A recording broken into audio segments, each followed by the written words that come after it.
Hi guys, welcome to TFA Files TV. We are back again with the latest gossip nyaya dziri kupisa dziri kutendera pa social media. Please subscribe to our channel, like our videos kuitira kuti mavideo edu aende kure. Tokutenda ne support asi nyaya tauya nayo ndi Hkd Freeman. Munongoziya akambopomerwa mhosva yekuti aitamba nembavha. Yadzoka futi nyaya iye vari kudedzera kuti mukomana ari kupomerwa mhosva nyowani yekunyepera CID inogona kusapera mushe. Tichitaura kudai Hkd avharirwa mukati guys.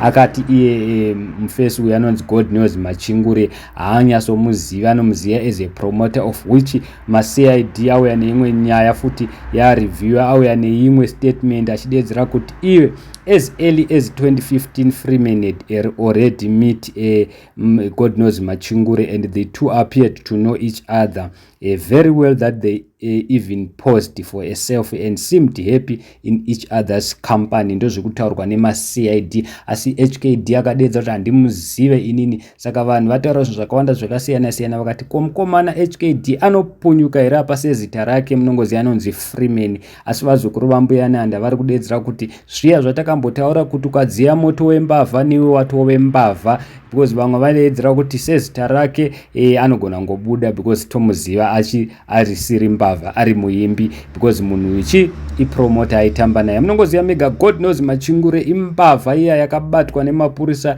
ichikatanga kupfurana nemapurisa ikafira ipapo.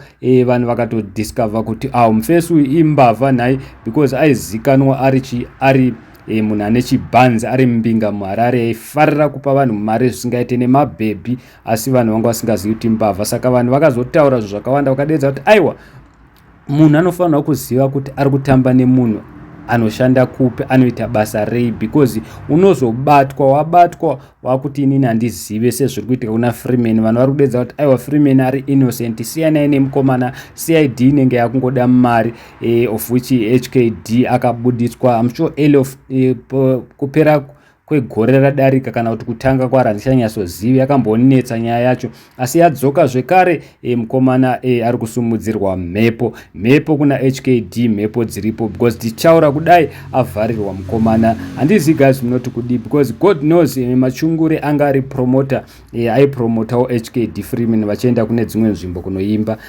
asi Hkd akati hamuzivi God knows, anongomuziva as a promoter. Asi mapurisa ari kudedzera kuti iri timu rinozivana kubvira kudhara raitamba rese, vanogona kunge vakatoita mamwe marobberies akawanda. Munongoziva Hkd ane ngoma yake inoti Robbery, saka vamwe vanokudedzera kuti saka paya paaitotaura nenyaya yereality. Thank you so much, don't forget to subscribe.